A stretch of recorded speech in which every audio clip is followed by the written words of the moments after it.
Imagine waking up in the dead of night, your eyes snapping open to stare at the ceiling fan, cutting through the stagnant air above you. You try to lift your hand to check the phone on your nightstand, but your arm refuses to move. You try to turn your head, but your neck is stiff, locked in place like it's been encased in stone. You are awake, fully conscious, but your body is a heavy, useless shell, and panic starts to rise in your chest. A cold, sharp spike of adrenaline that feels like ice water in your veins. You try to gasp, but your lungs are paralyzed. You try to scream, but your throat is a sealed tomb. And then, you feel it. A shift in the air, a drop in temperature that freezes the sweat on your forehead. From the corner of your vision, just on the periphery where the shadows cling to the wardrobe, something moves. It isn't the wind, and it isn't a trick of the light. It is her, the girl. She is standing there, watching, her hair wet and matted, dripping onto your floorboards with a sound that echoes like a gunshot in the silence. Drip. She takes one step toward the bed, then another, and in that moment, you realize that the safety of your locked apartment was nothing but a lie.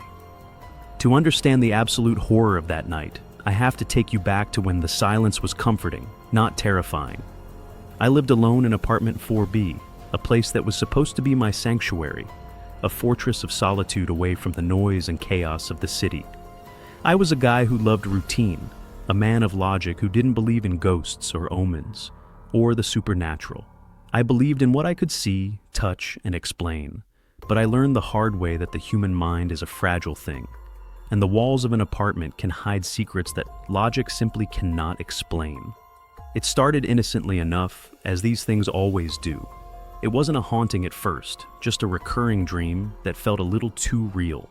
For the first few nights, I would find myself standing in a vast, empty field of tall grass that rippled like a dark ocean under a starless sky.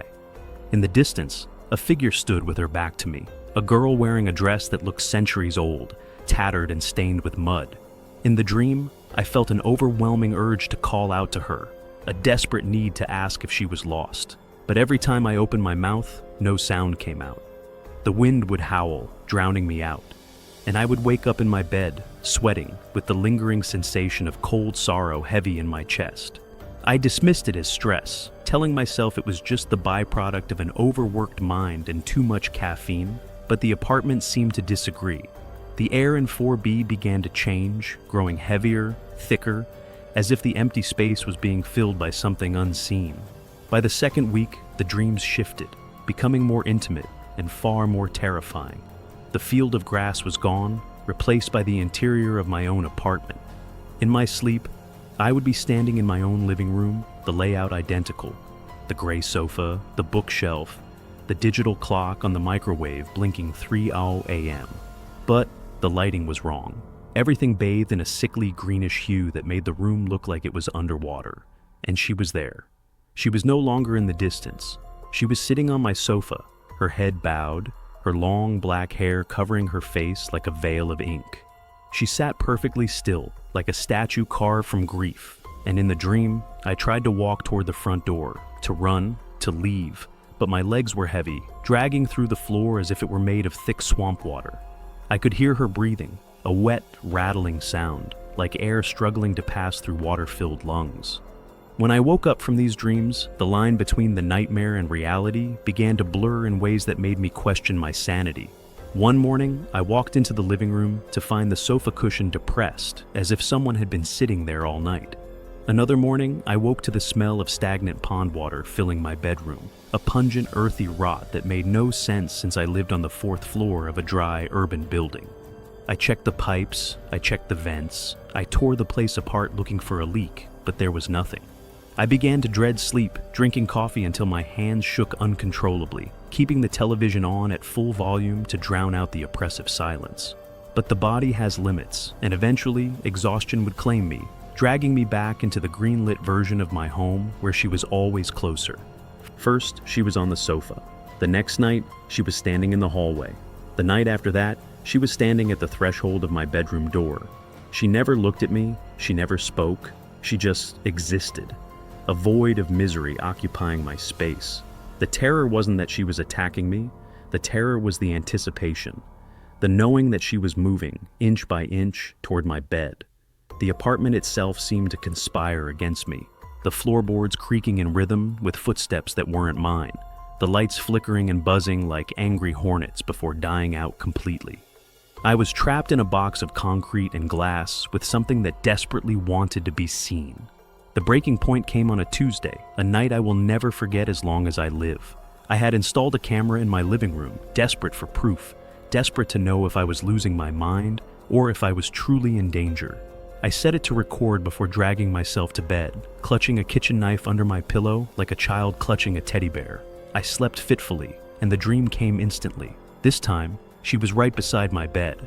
I could see the texture of her skin, pale, almost translucent, with blue veins mapping out a tragedy beneath the surface. She was leaning over me, and for the first time, I saw her hands. They were covered in dirt, the fingernails broken and bloody, as if she had clawed her way through the earth to get to me. She reached out, her hand hovering inches from my face, and I tried to scream in the dream. I tried to fight, but the paralysis held me tight in its grip.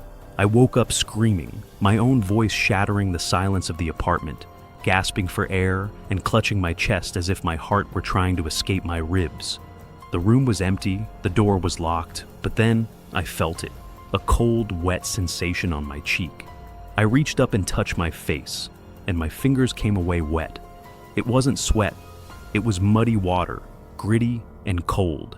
I scrambled out of bed, my heart hammering against my ribs like a trapped bird, and ran to the living room to grab the camera. With trembling hands, I rewound the footage, and what I saw froze the blood in my veins. On the screen, at 3:15 a.m., the air in the living room shimmered, and a mist formed near the sofa, coalescing into a solid shape. It was her. But the camera didn't just capture her, it captured what she was doing. She wasn't standing still anymore. She was standing in the center of the room, turning slowly, and pointing a jagged, broken finger directly at the wall behind the television stand. She held the pose for an hour, motionless, a silent sentinel, before dissolving into the morning light. I looked at the wall, a blank white expanse of plaster, but now, staring at it with fresh eyes, I noticed something I had missed in my months of living there. The paint in that specific section was slightly different, a shade fresher, a texture slightly smoother, as if someone had painted over it recently to hide something. Fear is a powerful motivator, but curiosity is a fatal one. And in that moment, I didn't call the police. I didn't run. I felt a strange magnetic pull toward that wall, the fear of the girl replaced by a desperate need to understand what she was showing me. Was she a demon tormenting me, or was she a victim pleading with me? I moved the heavy television stand aside, took a hammer from my toolbox, and stood before the wall while the apartment held its breath. The first strike sounded like an explosion, plaster crumbling and dust filling the air, choking me. I struck again and again, driven by a madness that wasn't my own, and with every blow, the temperature in the room dropped until I could see my own breath. The smell of wet earth and rot became overpowering, making me gag. But I didn't stop until I broke through the drywall, revealing the dark, hollow space between the studs.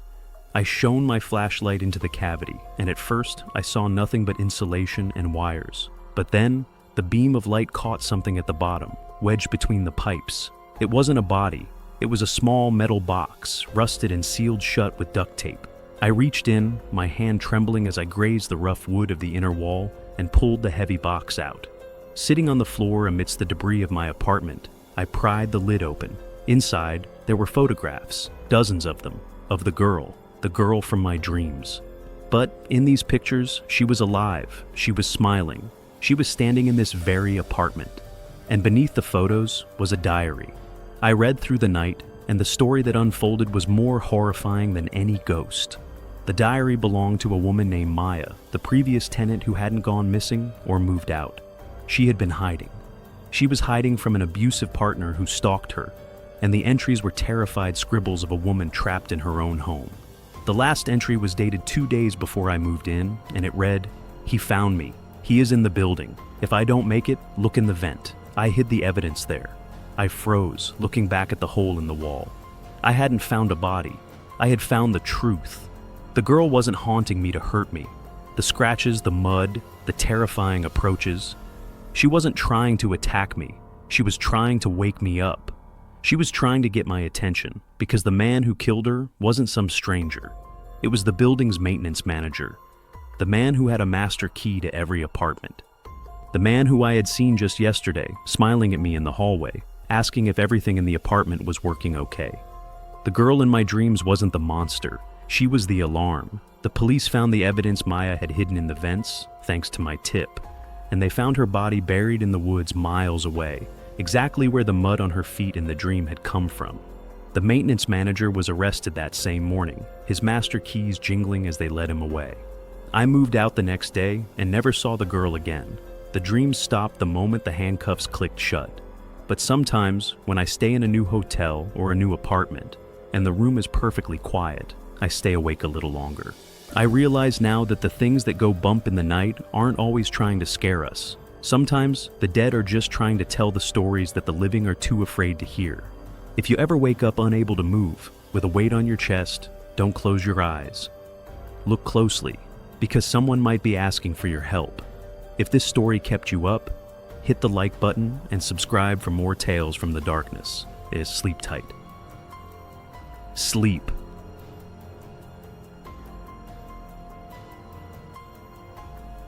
I realized something was terribly wrong the moment the wardrobe door moved on its own. It was past midnight, and I was standing inside the old-school science lab, frozen in place, my phone flashlight trembling in my hand. The air smelled of rust, dust, and something faintly sour, like water that had been trapped for years. The wardrobe stood against the far wall, taller than I remembered, its wooden surface swollen and cracked, as if it had been breathing in the dark. I hadn't touched it. I was sure of that. Yet the door, which had been tightly shut minutes ago, was now open just enough to reveal complete darkness inside. A darkness that didn't reflect light. That was when the silence changed, not louder, heavier. It felt like the room was listening to me. I had broken into the school that night for a simple reason. Closure. This building had been abandoned for years, but it still appeared in my dreams. Corridors stretching too long, ceiling fans that never stopped, and always that lab. During the day, the school looked harmless. Cracked walls, broken windows, graffiti fading with time. But at night, it felt awake, as if the building remembered me. I told myself I was being stupid. Old buildings make noises. Wood expands. Hinges loosen. Fear fills the gaps. Logic leaves behind. Still, I couldn't move my eyes away from the wardrobe. It stood in the corner of the lab, near the chemical shelves, exactly where it had been years ago. Back then, it was used to store lab coats, broken equipment, and things no one wanted to deal with. I remembered hating that corner. The light never reached it properly, even in the daytime. Shadows clung there, thick and stubborn. Now, standing alone in the lab, I noticed details I never had before.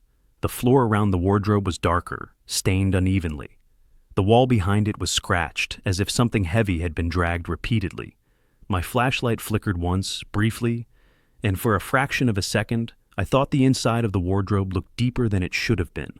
I took a step back. The door creaked wider. That sound snapped something inside me, and suddenly memories rushed in. Memories I had spent years avoiding. I hadn't always been afraid of this place. Once, this school had been my entire world. Long days, longer nights during exams, hiding in classrooms to avoid going home too early. The lab was where I used to stay after hours, pretending to study while waiting for time to pass. The first strange thing had happened years ago, though I only understood it much later. I used to feel watched in the lab, not constantly, just enough to make my skin prickle. Every time I turned my head, the feeling vanished. I blamed stress. Teenagers imagine things. That's what adults always say. But the wardrobe was different. I remembered one evening when I stayed late, alone. The lab lights flickered, and for a moment, I saw the wardrobe door slightly open. Inside, something had shifted. Not fallen, shifted. As if something inside had adjusted its position. I hadn't investigated. I had left the lab without looking back. Standing there now, years later, I understood that leaving had been a mistake. The air grew colder the closer I stood to the wardrobe.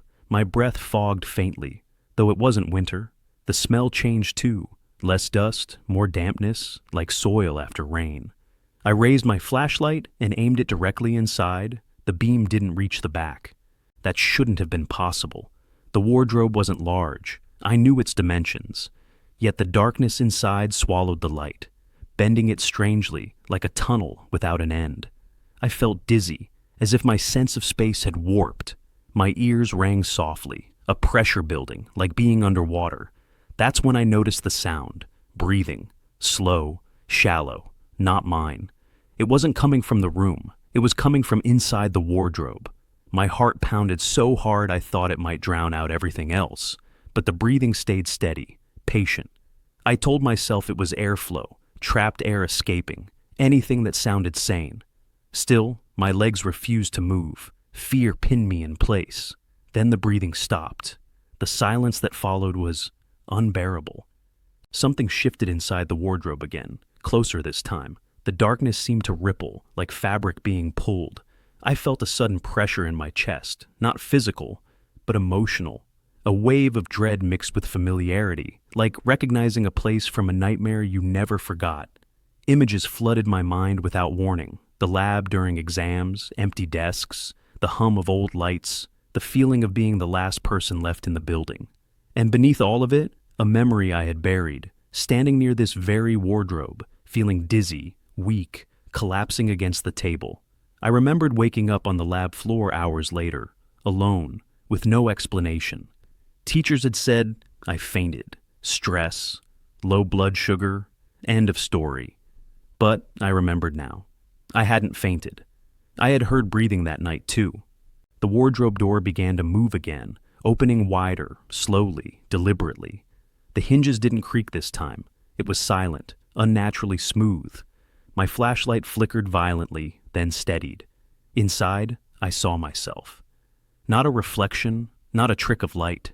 A version of me stood in the wardrobe, pale, eyes half open, body stiff like a mannequin. Clothes identical to the ones I had worn years ago. The version of me wasn't breathing. It was waiting. The realization hit me like ice. The wardrobe wasn't empty because it had never been meant to store objects. It stored moments, versions, pieces of people who had lingered too long in the lab, who had been alone when the building decided to remember them. I felt an unbearable pull, like gravity shifting direction. The floor beneath my feet vibrated faintly. My body leaned forward without permission. My reflection, no, the other me, began to move as well, mirroring me perfectly, eyes now fully open. The breathing returned, louder, overlapping with my own. I understood then that the wardrobe wasn't hunting, it was balancing something. Every time someone entered that lab alone, something was taken, something subtle. Time, strength, memory, a fragment of existence stored away in the dark. I didn't know how long I stood there, locked in that moment. It could have been seconds or hours. My thoughts blurred, edges softening. The idea of stepping forward didn't feel frightening anymore. It felt inevitable. And then, abruptly, the lab lights flickered on. Harsh white light flooded the room. The wardrobe door slammed shut with a force that echoed through the lab. The pressure vanished instantly. I collapsed to my knees, gasping, my flashlight rolling across the floor. When I looked up, the wardrobe stood exactly as it always had, closed, silent, ordinary. The lab was just a lab again. I didn't stay to question it. I left the school without looking back, my body moving on pure instinct. By the time I reached the gate, dawn was breaking, washing the building in harmless light. I thought it was over. Weeks passed. Life returned to normal, or at least something close to it. The dreams stopped. The lab faded from my thoughts. I convinced myself that fear and memory had combined into a hallucination. Until one morning, while getting dressed, I noticed something strange. My reflection felt delayed, just slightly. When I moved my arm, the reflection followed a fraction of a second later. When I blinked, it blinked after me. The delay was subtle enough to ignore, almost. Sometimes late at night, I hear breathing in my room that isn't mine. Sometimes my reflection smiles when I don't. And sometimes, when I close my wardrobe door, I swear it feels deeper than it should be. I don't think I escaped the old school lab that night. I think I came back incomplete. And whatever remained behind is still waiting in the dark, keeping the balance, inside a wardrobe that never forgets.